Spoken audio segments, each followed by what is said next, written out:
Olá, sejam bem-vindos, bem-vindas a mais uma aula da nossa disciplina. Na aula anterior, nós exploramos como modelar situações cotidianas a partir de expressões algébricas, né? Falamos em polinômios, como operar com esses polinômios, e hoje nós vamos dar uma continuidade a essa conversa, falando em equações e, posteriormente, nas outras aulas, em inequações. Então, vamos lá? Vamos pensar um pouquinho sobre o que isso tudo quer dizer? Na aula anterior, nós exploramos uma situação, problema, de frete. Então, nós tínhamos uma empresa que fazia um fretamento e essa empresa cobrava, né, o valor final do frete baseado na massa total, calculada em quilos, do seu produto, mais uma taxa fixa, um valor fixo de R$5. Então, como é que a gente modelou isso na aula anterior? O valor do meu frete, ele seria R$5 mais 2 vezes a massa, né, em quilos do nosso pedido. E foi a partir daí que a gente trabalhou um pouco. Agora, se a gente pensar uma pergunta que é a seguinte: se o valor do frete foi R$21, qual a massa total? Lá na semana anterior, a gente ficava trabalhando expressões e obtendo o valor do frete. Aqui eu dei o valor do frete, estou perguntando a massa, né? Vamos ver como é que isso ficaria algebricamente, né?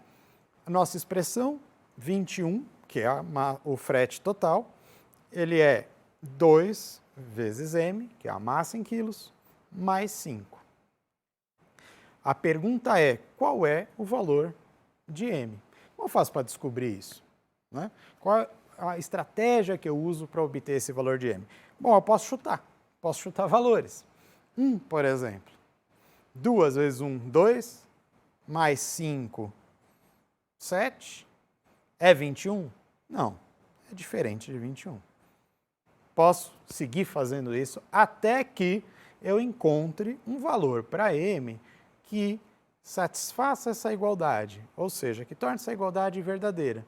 Eu vou ter um valor que 21 mais 2 vezes esse m mais 5 vai ser igual, vai igualar esses dois lados, essas duas expressões, o 21 e o 2m mais 5. Então, nesse sentido, o m, a letra que na aula anterior a gente estava falando em variável, aqui assume um status um pouquinho diferente. Ele assume um status de incógnita. É aquele valor que eu quero descobrir. Mais ainda, né? Ele varia? Sim, é uma variável, mas existe, nesse caso, um único valor para ela que vai tornar essa igualdade verdadeira, que vai satisfazer essa igualdade. Quando a gente está trabalhando com essa noção de igualdade, podemos dizer aqui que essa expressão que nós obtivemos, 21 igual a 2m mais 5, nós podemos dizer que ela é uma equação de primeiro grau. Primeiro grau, por quê? Se vocês se lembrarem da ideia de grau, né, de um polinômio, o maior grau que aparece nessas expressões que eu estou comparando é 1, 2m, né? E m é a incógnita dessa equação. Vamos pensar agora, intuitivamente, como nós vamos obter esse valor de m, sem que eu precise ficar chutando valores até descobrir um que funcione. Essa expressão é relativamente simples, até daria para fazer isso. Mas vamos pensar intuitivamente perguntas que eu posso fazer, como eu posso interrogar essa minha expressão para obter os valores que eu necessito. Bom, primeira coisa, 21 igual a 2m mais 5. Eu posso me perguntar o seguinte: que valor que eu somo a 5, né? Eu tenho mais 5 aqui e essa parte aqui que eu gostaria de saber qual o valor. Então, que valor que eu somo a 5 e chega em 21? A gente pode pensar, bom, 16, se eu somar 5, 16, né? 17, 18, 19, 20, 21. Então, 16 mais 5, chego a 21. Ou seja, né, o valor que eu somei a 2m chega a 21 é o 16. Então, eu chego a uma segunda expressão agora, que é 16 igual a 2m. Aí nós vamos interrogar de novo essa nossa nova expressão, que é equivalente à expressão anterior. Mas 16 é igual a 2m. Que pergunta eu posso fazer agora? Que número, né, que eu multiplico por 2, ou cujo dobro, por conta desse 2m, que número cujo dobro é 16? Bom, 2 vezes 8, 16. Então, o 8 é o valor que satisfaz a nossa equação. A gente pode fazer o teste para ver se a gente acertou mesmo, né? Como é que eu faço? Eu não cheguei aqui que m é igual a 8. Vamos substituir esse valor lá na primeira expressão. 2 vezes 8, 16. 16 mais 5, 21. Então, o 8 realmente é o valor de m que satisfaz essa equação. O resultado, a solução para esse problema seria o valor da massa do pedido é 8 quilos. Agora, a gente pode olhar isso com um pouco mais de detalhes, algebricamente. O que acontece matematicamente quando a gente vai fazendo esse tipo de pergunta para a nossa equação, né? Para eu descobrir que número que somado com 5 chega em 21, o que eu faço? Se eu somei alguma coisa mais 5 e deu 21, se eu fizer 21 e menos 5, eu chego no que nós já descobrimos, que é 16. Então, se eu somei, eu volto subtraindo, fazendo a operação inversa. Mas, como eu tenho uma equação, eu preciso, tudo que eu fizer de um lado da equação, eu preciso fazer do outro lado da equação. Na escola, muitas vezes, a gente usa a alegoria da balança, né? Então, eu preciso subtrair 5 de um lado, subtrair 5 do outro. Tudo que eu faço de um lado da equação, preciso fazer do outro. Então, aqui nesse caso, é subtrair 5 de ambos os lados da equação. 21 menos 5, 16. 2m mais 5, menos 5. O 5 com menos 5, 0. 16 igual a 2m. Depois, o que a gente pode fazer? Eu gostaria que aparecesse algo como m igual a alguma coisa, porque é isso que me ajuda a solucionar o meu problema. Só que eu tenho 2m. Como eu faço para sair de 2m e aparecer m? Uma boa ideia é dividir por 2. 2m dividido por 2 vai dar só m. Se eu dividir um lado por 2, preciso dividir o outro lado da equação também por 2. Então, dividindo ambos os lados da equação por 2, temos 16 dividido por 2 igual a 2m dividido por 2 e 8 igual a m, ou m igual a 8. Né? E é assim que a gente chega, pensando em operações inversas, e sempre o que eu faço de um lado da equação, preciso fazer do outro lado da equação. Pensando na tal da alegoria da balança, que não fique desbalanceado, a gente esteja sempre mantendo a igualdade. Né? E o que seria a solução, né, o conjunto verdade? A gente chama o conjunto que resolve, né, a solução dessa nossa equação como conjunto verdade, às vezes conjunto solução. Chegamos que m é igual a 8. Podemos escrever isso com uma notação de conjuntos, que já aprendemos nas aulas anteriores.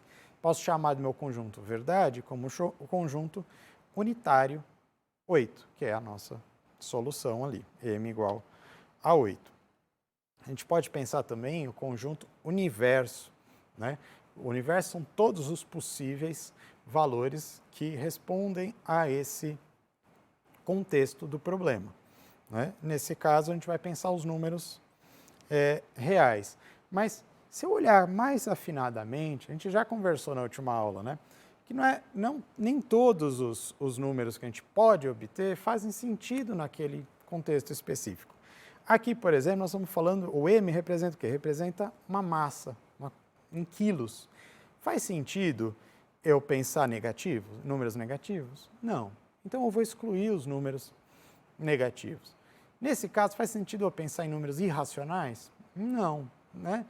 Tem π quilos. o meu pedido? Não vai fazer sentido. Então, nós vamos pensar os racionais, vou tirar os negativos, e aí uma opção que a gente pode fazer pensando em contexto. Vamos tirar o zero também, porque se o meu pedido não tem massa, ou seja, eu não pedi nada, por que eu vou calcular o frete? Então, vamos fazer essa opção e vamos tirar. Então, o conjunto, o universo, né, de os possíveis conjuntos que satisfazem o nosso problema, eles são os números racionais, né, os números positivos, porque não me interessa o número negativo, e também não me interessa o zero, a gente tira o zero também. E o conjunto verdade, na verdade, ele é o quê? Ele é um subconjunto desse conjunto universo. Importante sempre estar olhando para isso, né? Considerando onde a gente está situando o nosso problema e analisando as respostas que a gente dá ao nosso problema em relação a um contexto, né, maior. Por isso que é interessante estar olhando para isso e, novamente, vocês como futuros professores, né, professoras que vão ensinar matemática, discutir isso com o aluno, né? Não satisfazer simplesmente, m igual a 8, pronto, passa para a próxima. O que significa ser m igual a 8? E se por acaso desse menos 8? O que isso significa, né? Então, bater esse papo com o aluno é interessante. Esse tipo de equação, só em termos de definição, né, é uma equação que ela é dita de primeiro grau, né, chamada também de linear, na incógnita x, por exemplo, ela é uma equação que é equivalente a algo desse formato, ax igual a b, sendo que a e b são números reais e o a é um número diferente de zero. Por quê? Bom, porque se a fosse zero, 0 vezes x, 0, eu teria aqui 0 igual a b, né? Eu não tenho aqui uma equação. Vou ter uma identidade que sempre b vai ser 0. Então, é por isso que é importante a gente dizer aqui que o a é diferente de 0. Pensar aqui um problema, uma situação problema. Eu tenho um terreno retangular, né, cujo comprimento desse meu terreno é o dobro da largura. Se por acaso minha largura fosse 1, meu comprimento seria 2. Fosse largura 2, comprimento 2 vezes 2, 4. Bom, um agricultor ele estendeu um fio de arame de 72 metros, completamente esticado, tá, por todo o seu perímetro, né, cercou esse terreno retangular, sem que faltasse nem sobrasse fio. Deu exatamente 72 metros de fio, certinho, esticadinho, bateu ali certinho. Quais as dimensões desse terreno? É a pergunta. Bom, podemos desenhar esse terreno dessa maneira. Não sei qual é a largura, não sei qual é o comprimento, mas eu sei que tem essa relação de comprimento ser o dobro da largura. Vamos chamar de x, podia ser qualquer letra, vamos chamar de x a minha largura. Se x é a largura, então o dobro de x é 2x. 2x é o meu comprimento. Como é um retângulo, eu tenho aqui que os lados paralelos são iguais. Então, eu tenho x, 2x, x, 2x. Qual seria o perímetro, né? A soma de todos os lados seria 2x mais 2x mais x, que é o quê? 6x. E eu já disse, ele usou 72 metros de fio, completamente esticados, bateu certinho. Então, 6x, que é o perímetro, é igual a 72. Como eu faço para descobrir o valor de x? Para descobrir a dimensão da largura do meu terreno. Vamos pensar. Eu gostaria que aparecesse x igual a algo, não 6x. Então, se eu dividir os dois lados por 6, eu consigo isolar o x. Então, 6x dividido por 6, x. 72 dividido por 6, 12. E eu obtenho aqui o valor de x, que é igual a 12. Mas 12 não é a resposta do meu problema. Eu gostaria de saber as dimensões do meu terreno. Eu descobri uma coisa, que é a largura. A largura é 12. Mas quanto é o comprimento? O dobro de 12. 12 vezes 2, 24. Então, as dimensões são 12 e 24. Agora, vamos pensar um outro problema envolvendo essa ideia de terreno, que é igual, agora vamos pensar assim, um terreno quadrado, ele possui área 100 metros quadrados. Quais são as suas dimensões? Se ele é quadrado, todos os lados são iguais. Se eu pensei em área, como eu calculo a área de um quadrado? Comprimento vezes largura. Vou chamar de x. X vezes x, x ao quadrado. Vamos lá, então x vezes x é igual a 100, que é a minha área, x ao quadrado é igual a 100. Como é que eu vou resolver isso? Aí vem uma questão. Quando eu multiplico, eu faço a operação inversa, que é a divisão. Quando eu estou somando, eu volto pela operação inversa, que é subtração. Se eu elevei ao quadrado, qual é a operação inversa? Como eu volto? Eu volto aplicando a raiz quadrada. E, novamente, fiz de um lado, tenho que fazer do outro. Então, nós chegamos aqui no que seria uma equação de segundo grau, né, e nós vamos resolvê-la dessa maneira que eu comentei aqui. Tirando a raiz quadrada de x ao quadrado, x, tirando a raiz quadrada de 100, 10, x igual a 10. Aí, cuidado de novo. Aí a gente tem que, de novo, interrogar que pergunta que a gente faz para o nosso problema.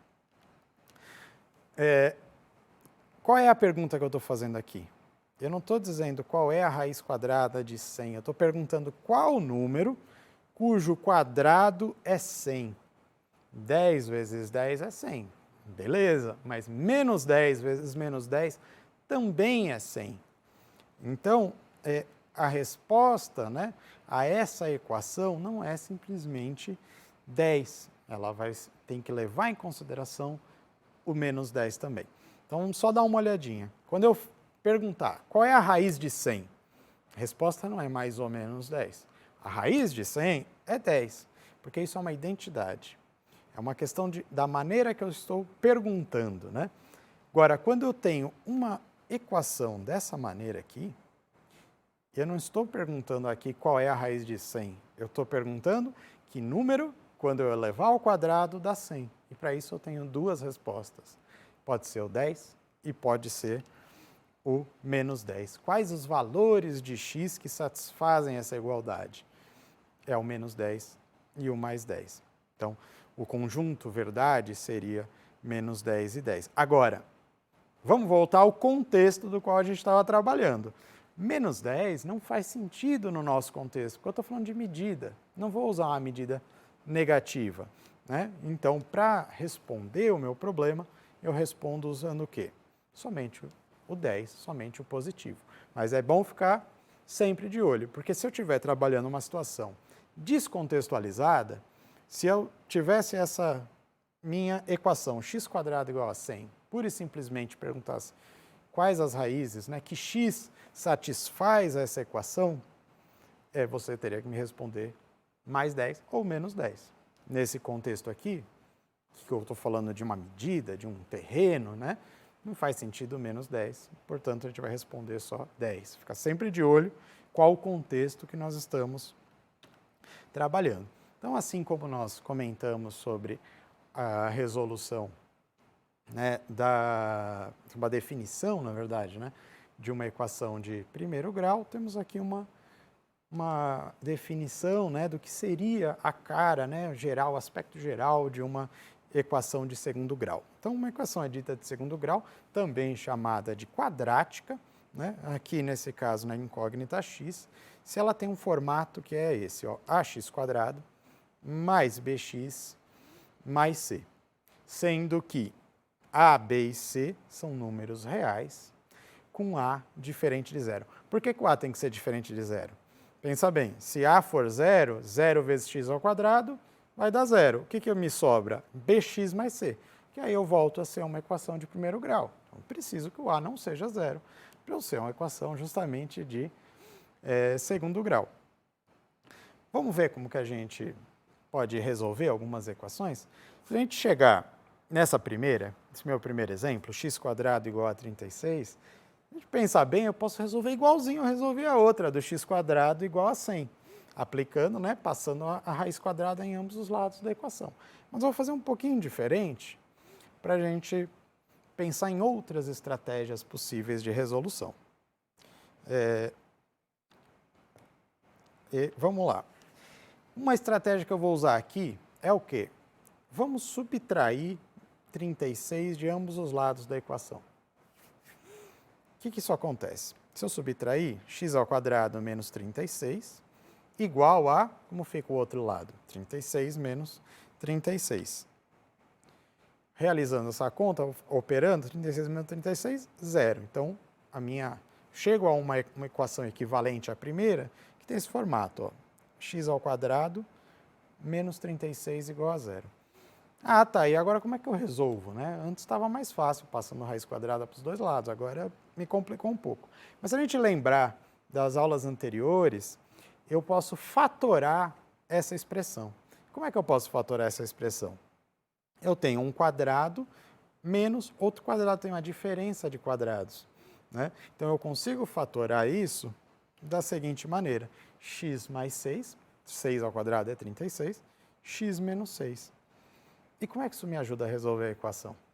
Bom, eu tenho um produto de dois números, o x mais 6 e o x menos 6, e eu sei que esse produto dá quanto? Dá 0. Como é que eu faço para uma coisa vezes a outra dar 0? Se basta uma delas ser 0, esse produto todo vai ser 0. Então vamos pensar o seguinte, se x mais 6 for 0, eu obtenho uma solução, porque quando eu multiplicar pelo x menos 6, vai dar 0. De que jeito x mais 6 pode ser 0? Se x for menos 6, porque aí menos 6 mais 6, eu chego em 0. A mesma coisa se eu pensar nesse meu outro fator aqui, x menos 6. Como eu faço para x menos 6 ser 0? Bom, se x for 6, 6 menos 6, 0. Também resolvo. Então, a solução da minha equação é o quê? Pode ser menos 6 ou pode ser 6. Se a gente passasse a raiz ali nos dois lados da equação, nós chegaríamos a isso também, mais ou menos 6. Uma outra maneira da gente chegar ao mesmo resultado, né? Uma outra estratégia.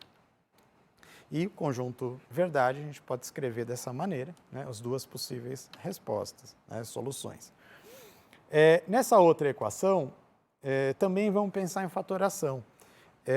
Eu posso perceber ali que x² menos 6x mais 6, ele é, na verdade, esse quadrado da diferença, x menos 3 ao quadrado. Chegando nessa expressão aqui equivalente à primeira, eu vou olhar para esse exemplo anterior. E esse exemplo anterior, eu posso, né, x menos 3 ao quadrado, eu posso escrever como x menos 3 vezes x menos 3 e faço o mesmo raciocínio. Que número que eu posso atribuir a x, tal que x menos 3 é 0? Bom, 3. 3 menos 3 é 0. Então, aqui eu teria soluções, né, duas soluções que são iguais, né, para cada um desses termos aqui, que é 3. Então, o conjunto verdade aqui dessa solução que satisfaz essa equação é o 3. Bom, e nós encerramos por aqui. Na próxima aula nós vamos tratar outros tipos, outras estratégias de resolução para equações de segundo grau. Então, até a próxima e espero que tenham gostado.